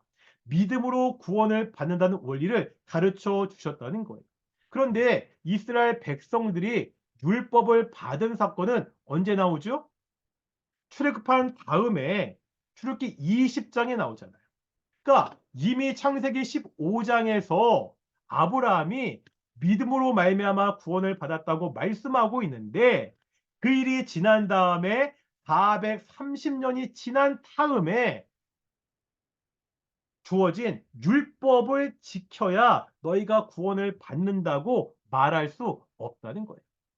오늘날 우리가 어떻게 하나님의 백성, 하나님의 자녀가 될 수 있느냐? 아브라함 사건을 통해서 행위도 아니고 그 다음에 할례도 아니고 율법을 지켜서도 아니고 오직 하나님을 믿어서만 우리가 하나님의 백성, 하나님의 자녀가 될 수 있다는 것을 가르쳐 주는 겁니다. 그런데 이 아브라함의 이야기에서 또 중요한 게 있습니다. 넘어갈게요. 이게 뭐냐면요. 처음에 아브라함이 자손의 약속을 했을 때는요. 믿음으로 반응하잖아요. 15장 우리 한번 7절과 8절 보겠습니다. 15장 7절과 8절 읽어보겠습니다. 또 그에게 이르시되 나는 이 땅을 내게 주어 소유를 삼게 하려고 너를 갈대아인의 우리에서 이끌어낸 여호와니라. 그가 이르되 주 여호와여 내가 이 땅을 소유로 받을 것을 무엇으로 알리이까. 이게 무슨 말이냐면 아까 자손의 약속에서는요. 내가 자손을 줄 것이다 말씀하니까 아브라함이 그것을 믿었잖아요. 그래서 의로 여기셨잖아요. 그런데 이 땅의 약속을 보니까 이 땅을 내게 주어서 지금 네가 살고 있는 가나안 땅을 네게 줄 것이다. 이렇게 말씀하시니까 아브라함이 어떻게 반응해요?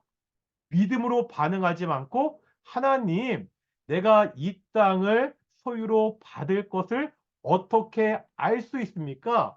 조금 시큰둥하게 반응하고 있다는 거예요. 그러니까 자손의 약속은 즉시 믿었는데 땅의 약속은 조금 미적저근하게 믿고 있다는 거죠. 그래서 하나님이 어떻게 하시죠? 이야기는 들어보셨죠? 하나님이 아브라함과 언약 체결식을 하시잖아요.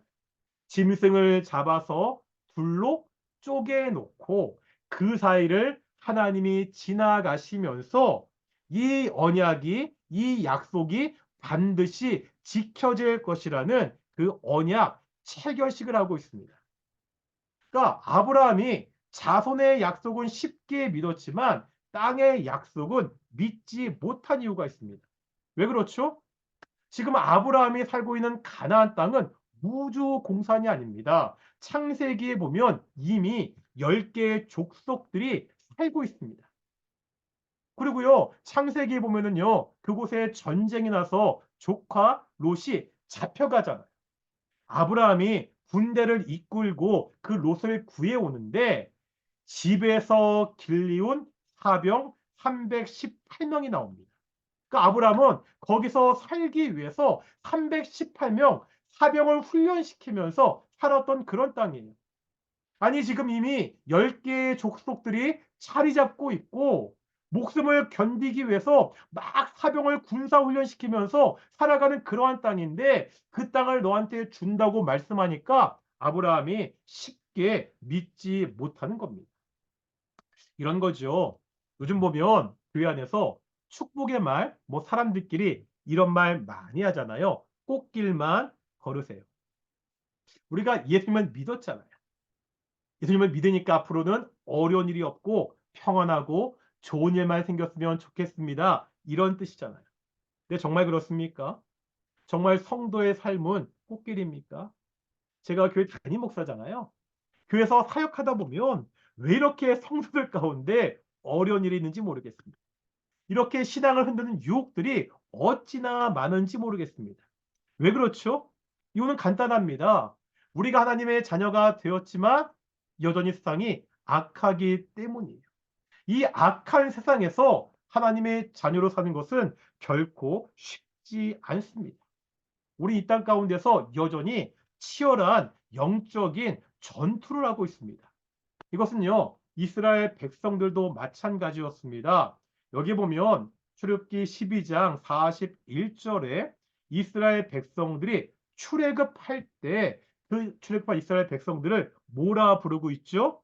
여호와의 군대라고 부르고 있습니다. 그러니까 출애굽한 이스라엘 백성들은 그냥 백성들이 아니라 여호와의 군대예요. 뭐 하는 군대죠? 이제 가나안 땅에 들어가서 그 땅을 점령하는 군대입니다. 아시죠? 출애굽 당시에 백성들의 숫자가 얼마였죠? 장정만 60만이었습니다. 뭐 가족 다 합치면 대략 200만을 이야기하거든요.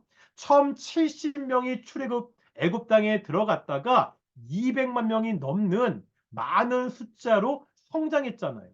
아브라함에게 주신 자손의 약속이 성취되었습니다. 이제 이 사람들이 여호와의 군대가 되어서 가나안 땅을 정복하는 거잖아요. 아브라함에게 주셨던 그 땅의 약속도 성취가 되었습니다. 그런데 이 땅의 약속이 성취가 되었다는 것은 그냥 그 땅을 군사적으로 정복한 것이 아닙니다. 이거 아시죠? 이스라엘 백성들이 출애굽하고 가나안 땅에 들어가는데 바로 들어가지 않습니다. 어디를 들리죠? 쭉 내려와서 밑에 있는 시내산을 잇게 되죠. 이스라엘 백성들이 시내산에 얼마나 있었는지 아세요? 약 11개월을 머물렀습니다. 우리가 출애굽기 20장부터 40장까지, 레위기, 민수기 10장까지가 이 시내산에서 머물렀던 일을 기록하고 있습니다. 왜 이스라엘 백성들이요 단번에 가나안 땅에 들어가지 않았죠? 출애굽했잖아요.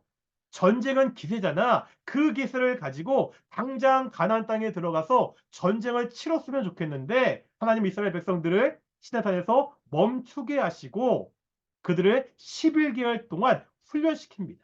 그런데 그것이 군사 훈련이 아니라는 거예요. 뭐 하셨죠? 그곳에서 11개월 동안 하나님의 백성으로 어떻게 살아가야 되는지 율법을 가르치셨습니다. 왜 이스라엘 백성들이 출애굽하자마자 바로 가나안 땅에 들어가지 않고 11개월 동안 율법을 배웠느냐? 왜 11개월 동안 하나님의 백성으로 살아가는 것을 배워야 됐느냐?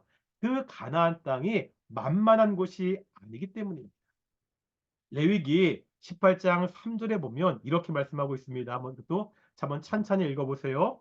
너희는 너희가 거주하던 애굽 땅의 풍속을 따르지 말며 내가 너희를 인도할 가나안 땅의 풍속과 규례도 행하지 말며. 이제 출급한 이스라엘 백성들은 두 가지를 해야 됩니다. 첫 번째, 애굽 땅. 그들이 430년 동안 살았던 애굽 땅의 풍속을 따르면 안 됩니다. 그리고 앞으로 들어갈 그 가나안 땅의 규례도 행하면 안 됩니다. 이것을 위해서 11개월 동안 율법을 배운 거예요. 왜냐하면 그들이 들어갈 가나안은 정말 악한 곳이기 때문입니다. 레위기 18장 20절부터 23절에 보면 그 가나안 땅에서 하지 말아야 되는 행위들이 나오거든요. 이것은 뭘 말하느냐? 이 가나안 땅에서 어떤 일이 벌어졌느냐? 그것을 보여주고 있습니다. 어떤 땅이죠? 자신의 자녀를 우상의 제물로 바치는 땅입니다. 근친 상관이 만연한 땅입니다. 공성회가 공경한 땅이고요. 심지어 짐승과 교합하는 땅이 바로 가나안 땅이었습니다. 이제 이스라엘 백성들이 출애굽해서 하나님의 백성이 돼서 그 땅에 들어가야 돼요. 그 땅을 그냥 군사적으로 정복하는 것으로 끝나서는 안 된다는 겁니다. 우리가 교회에서 장례 예배 때 많이 하는 찬양 중에 이런 찬양이 있습니다. 이 찬양 아십니까? 해보다 더 밝은 저 천국 믿음만 가지고 가겠네. 그래서 며칠 후 요단강 건너가 만나리. 이게 뭘 말하는 거죠? 요단강을 건너간다는 것이 가나안 땅을 말하는 거잖아요. 그러니까 이 가나안 땅이 이제 성도가 장차 들어갈 천국의 모형이다, 파라다이스다, 그렇게 노래하는 것입니다. 그런데 지금요, 이스라엘 백성들이 들어갈 가나안 땅은 이런 천국의 모형이 아니라는 거예요. 어떤 땅이라고요? 우상 숭배의 땅, 자식을 우상에게 바치는 땅, 심지어 짐승들과 교합하는 땅입니다. 그 악한 땅에서 이스라엘 백성들이 살아가야 됩니다. 그 악한 땅을 그냥 땅을 군사적으로 정복하는 것이 아니라 그 문화를 새롭게 만들어 가야 되는 거예요. 그래서 하나님이 말씀하시죠. 너희는 어떻게 살라고? 거룩하게 살라고. 내가 거룩하니까 너희도 거룩하게 살라고 하나님이 그렇게 말씀하고 있습니다. 이것이 가나안 땅에 들어가는 이스라엘 백성들에게 주신 하나님의 말씀입니다. 오늘날 우리도 마찬가지입니다. 우리가 예수님을 믿으면 천국에 들어가거든요. 우리가 죽어서 천국에 가는 것이 아니라 예수님을 믿는 순간 우리는 이미 천국 하나님 나라에 있습니다. 그런데 이 하나님 나라는 악한 세상 가운데 있다는 거예요. 어떤 세상이냐? 동영상 약간 보실까요? 어떻게 그런 사람들을 구성해? 악은 성실하다. 장영국 대법관 아주 부지런한 친구야.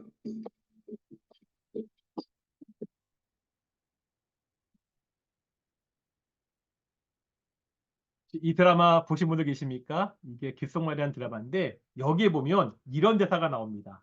악은 성실하다. 악은 정말 성실합니다. 악한 사람들은 정말 부지런합니다. 우리의 원수 사탄 마귀는요, 쉬는 시간이 없습니다. 피곤해하지 않습니다. 잠도 자지 않습니다. 틈만 나면 우리를 공격하려고 그렇게 애쓰고 있습니다. 그러기에 성경은 항상 근신하고 깨어 있으라고 그렇게 말씀하고 있잖아요. 우리가 이렇게 악한 세상에 살고 있다는 거예요. 그래서 성경은 우리의 처지를 이렇게 말하고 있습니다. 에베소서 1장 1절의 말씀인데요. 한번 읽어보겠습니다. 하나님의 뜻으로 말미암아 그리스도 예수의 사도된 바울은 에베소에 있는 성도들과 그리스도 예수 안에 있는 신실한 자들에게 편지하노니. 지금 바울이 에베소 교회에 편지를 쓰는데 에베소 성도들이 살아가는 두 가지 영역을 말씀하고 있죠. 첫 번째는 뭐죠? 에베소라는 도시에 사는 성도들. 두 번째는 뭐죠? 그리스도 예수 안에 있는 신실한 자들. 자, 에베소 성도들은 에베소라는 도시와 예수님 아니라는 두 가지 영역을 살아가고 있습니다. 당시 에베소는요, 굉장히 악한 도시였습니다. 무역과 상업의 중심지였고 굉장히 화려한 도시였을 뿐만이 아니라 홍해의 여신 아데미를 섬기는 굉장히 악한 우상 숭배의 도시였습니다.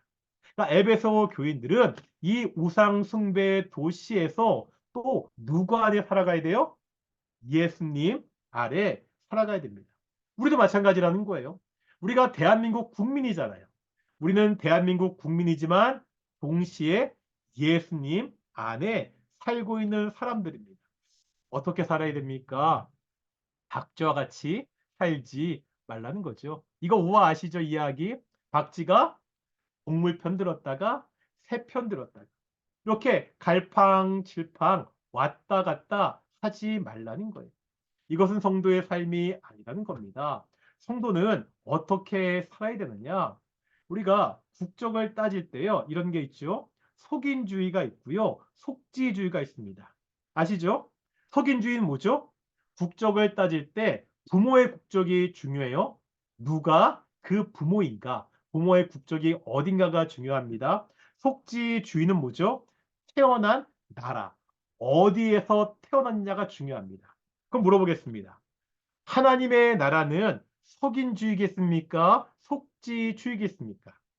누구에게 속하냐가 중요합니까? 어디서 샀냐가 중요합니까? 하나님의 나라는 뭐예요? 속인주의잖아요.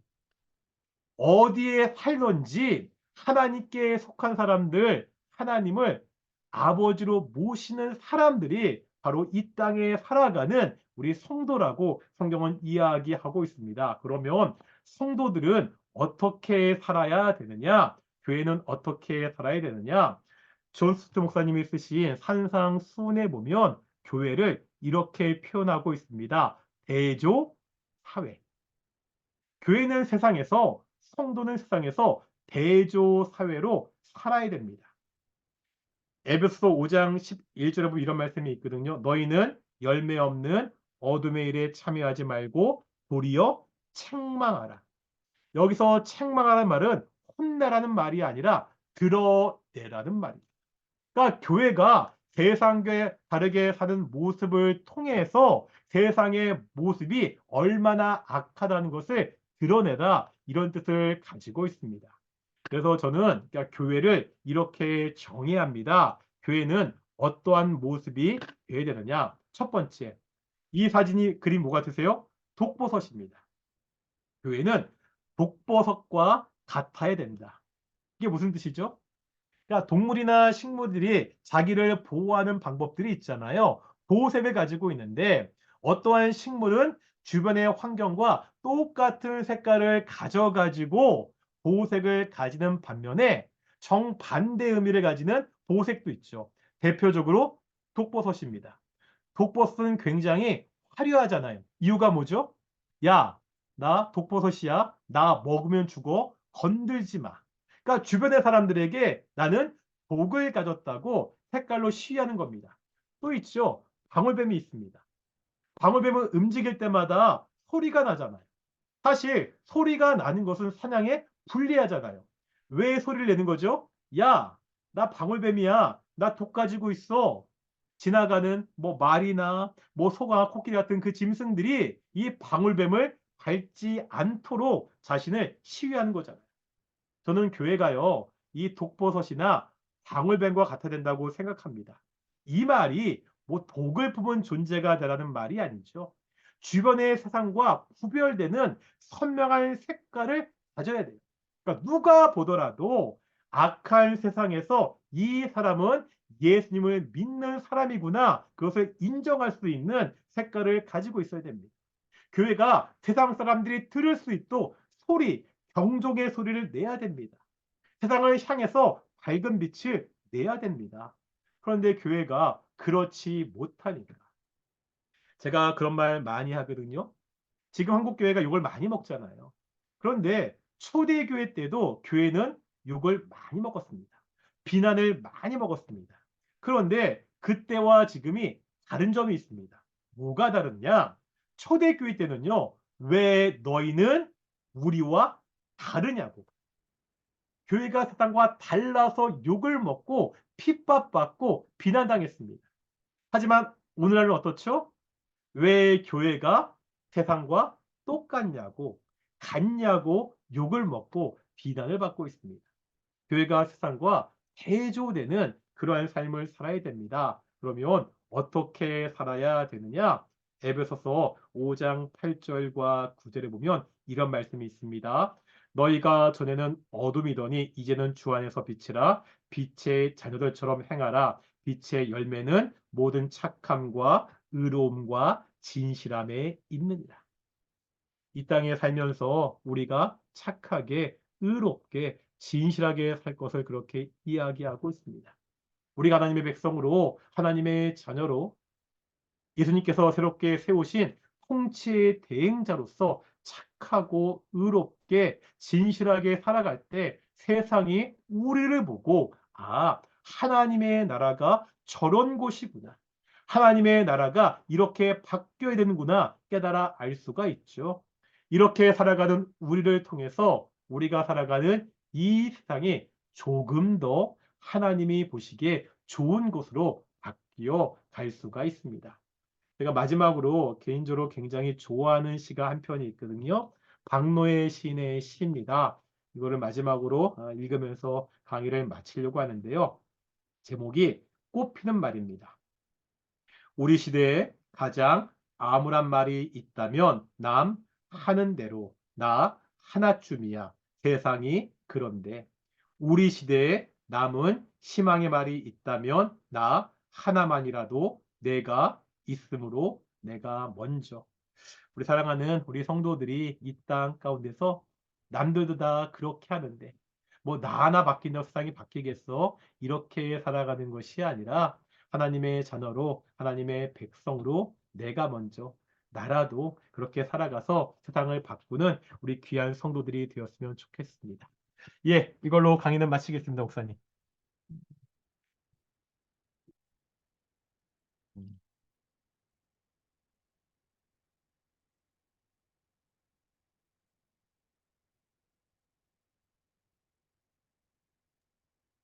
네, 얼굴이 다 보이신다면 혹시 우리 목사님께 이 세미나를 통해서 좀 질문하실 거 있으시면 좀 기탄 없이 질문해 주시면 되겠습니다. 그냥 넘어가지 마시고 혹시 질문할 것이 있다면 화면을 켜시고 손을 들면 제가 호명을 하도록 하겠습니다. 편하게 질문하시면 됩니다. 사실 제가 이렇게 저도 이렇게 줌으로 하는 건 처음이라 좀 당황스럽고 싶지 않았는데요. 그냥 편하게 질문하시면은요, 제가 하는 만큼 대답해 드리겠습니다. 하는 만큼.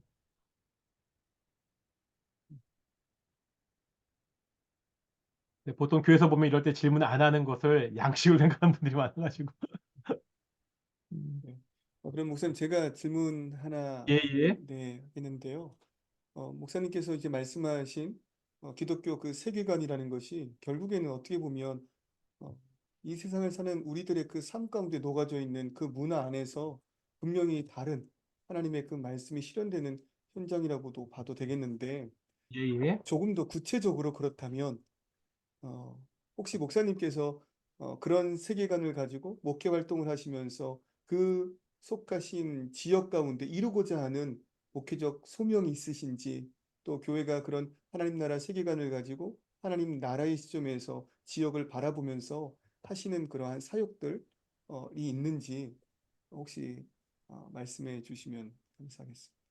그러니까 뭐 거창하게 이야기하면 교회가 뭐 사회 변혁이나 사회 개혁의 활동들을 하는 것이 굉장히 필요하겠죠. 그런데 지금 제가 섬기는 교회는 아직까지 그 정도 교회나 그런 뭐 실력은 내지 않고 또 성도들이 개개인의 삶 속에 그렇게 만들어 가는데 제가 지금 동인교회 그 담임 목사 사역한 지가 4년 정도 됐습니다. 그러니까 2019년 10월에 이곳에 담임 목사로 왔거든요.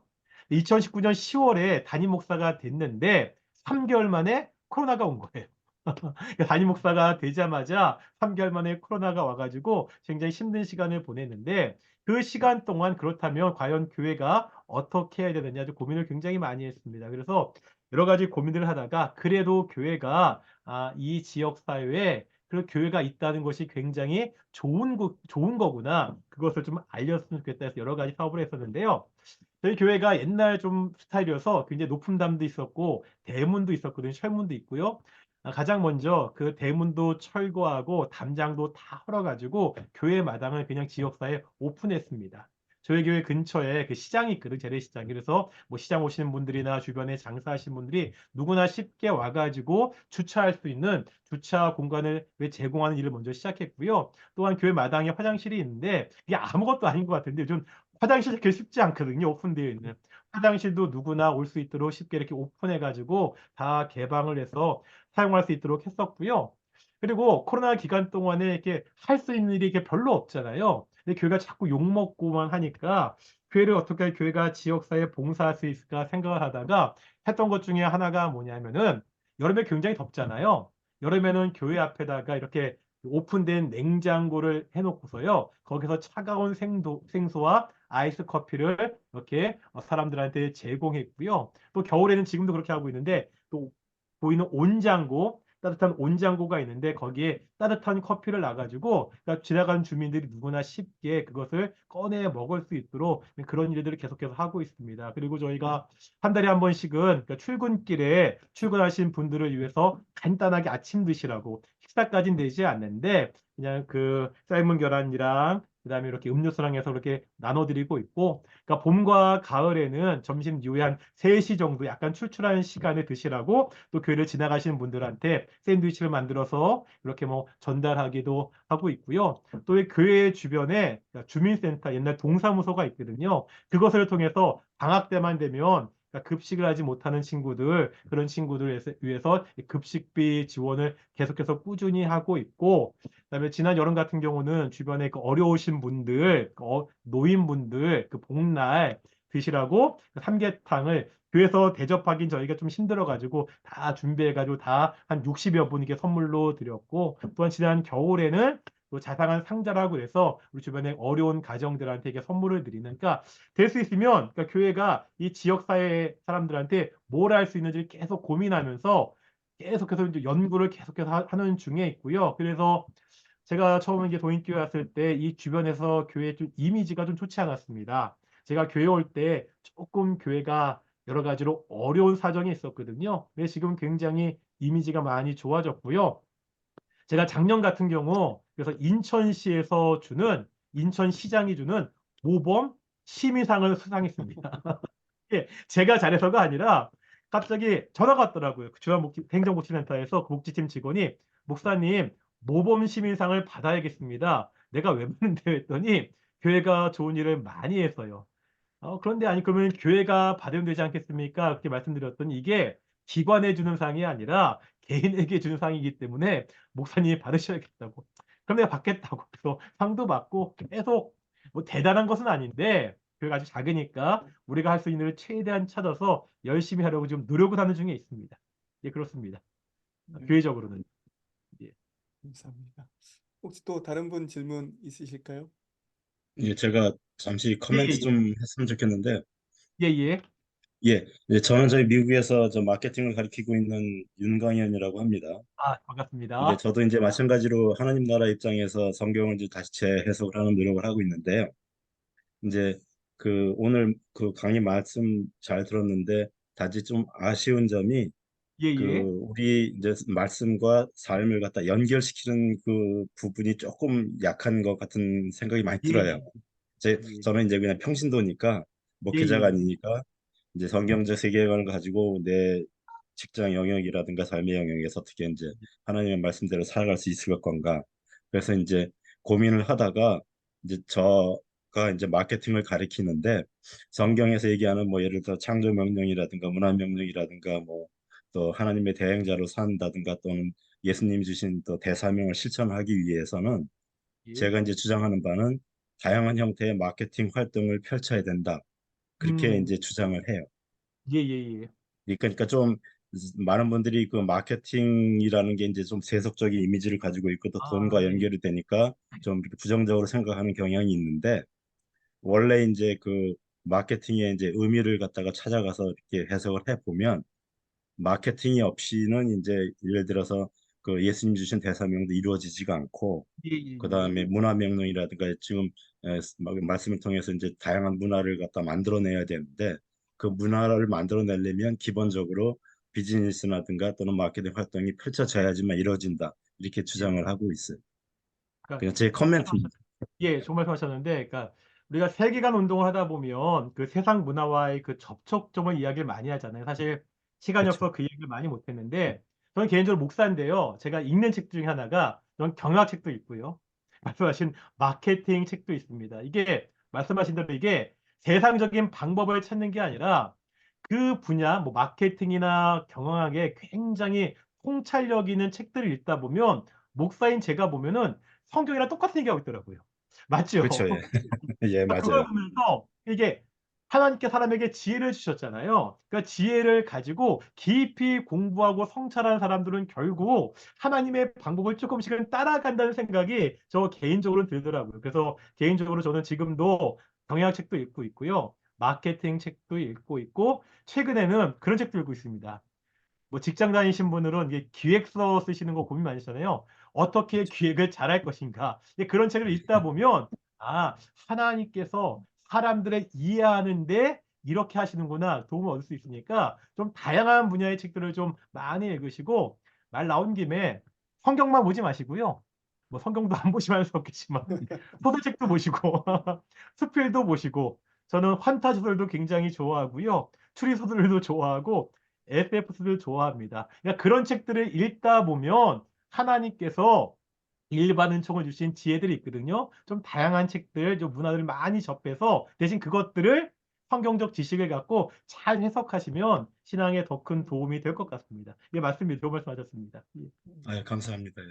예. 네, 저는 무엇보다 그 이번에 김덕종 목사님께 세미나 부탁드렸던 것이 사실 오늘 강의하신 그 내용이 김덕종 목사님께서 쓰신 그 하나님 나라와 기독교 세계관이라는 그 저서의 내용의 전체를 사실 담고 있지는 못한 것 같아요.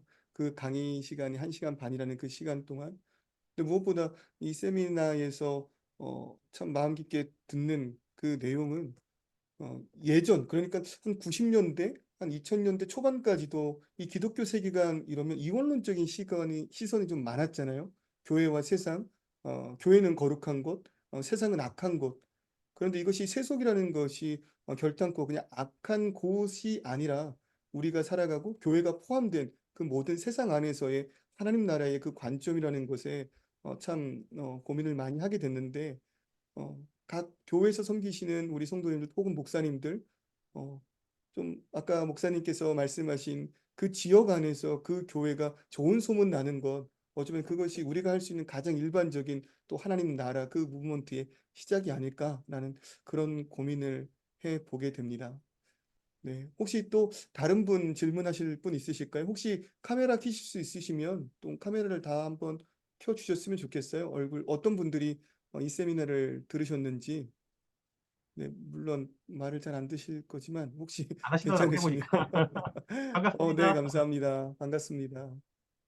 네, 예, 반갑습니다. 또 제가 반갑고요. 음, 예, 제가 이게 좀 이게 시간의 한계가 있는데 제 책에 보면 뒷부분에 그 다른 얘기를 좀 더 하고 있습니다. 어떤 얘기냐면 사실 저는 그래서 그런 면에서 기도하는 것도 굉장히 음, 중요하다고 생각을 하는 거거든요. 그러니까 음, 성도가 세상을 어떻게 바꿀 수 있느냐, 단순히 선하게 살아가는 것이 아니라 음, 기도하는 문제, 또 기도라는 것이 단순히 그냥 하나님께 엎드려 눈물 흘리는 것이 아니라 음, 바로 삶에 어떻게 순종으로 이어져야 되느냐 그런 문제를 다루고 있는데 좀 그런 것들도 좀 고민을 많이 하셨으면 좋겠고 시간 되시면 제가 쓴 책이 뭐 책 파는 거 아니고요. 별로 두껍지 않고 안 나오니까 한번 네, 읽어보시면 아주 새로운 관점에서 좀 도움은 될 겁니다. 그리고 지금 어렵지 않으니까요. 한번 도움이 될 것 같습니다. 그런 면에서.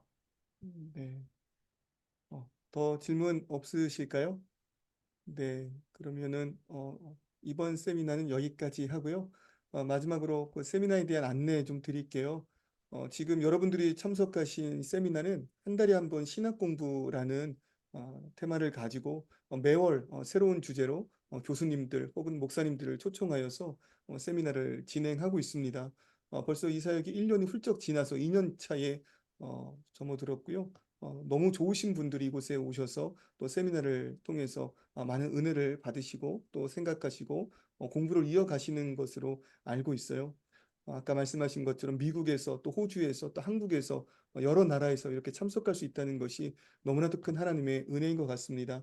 혹시라도 이 세미나를 계속 지속해서 듣고 싶은 분들이 계시다면 카카오톡 오픈 채팅방에 한 달에 한 번 신학 공부 검색하셔서 들어오시면 다른 내용 전달하지 않습니다. 오직 그 신학 세미나에 대한 안내만 하고 있으니까요. 안내를 가장 먼저 들으실 수 있으실 거예요. 관심 있으신 분들은 들어오셔서 매월 진행되는 이 세미나 놓치지 않고 참석하여 주셨으면 좋겠습니다. 네, 참석해 주셔서 너무 감사하고요. 마지막으로 우리 목사님 기도해 주시고 이 세미나 마치도록 하겠습니다. 거룩하고 전능하신 아버지 하나님 감사드립니다. 우리가 부족하고 연약한 사람들인데 오직 예수님의 피로 말미암아 하나님의 자녀 삼아 주셨고 이 땅 가운데 하나님의 자녀로 살게 하심을 정말로 감사드립니다. 우리의 힘과 능력으로는 이 악한 세상에서 하나님의 자녀로 살아갈 수 없습니다. 오직 하나님께서 도와주셔서 하나님의 힘과 능력과 지혜로 이 땅 가운데 거룩한 하나님의 문화를 만들어가는 귀한 성도들이 될 수 있도록 인도해 주시옵소서. 감사드립니다. 이 모든 말씀 예수님의 이름으로 기도드렸습니다. 아멘. 아멘. 네, 너무나도 감사합니다. 다음 달에 또 감사합니다. 뵙도록 감사합니다. 하겠습니다. 마치겠습니다. 예, 고생 수고하셨습니다. 수고하셨습니다. 감사합니다. 예, 감사합니다. 수고하셨습니다.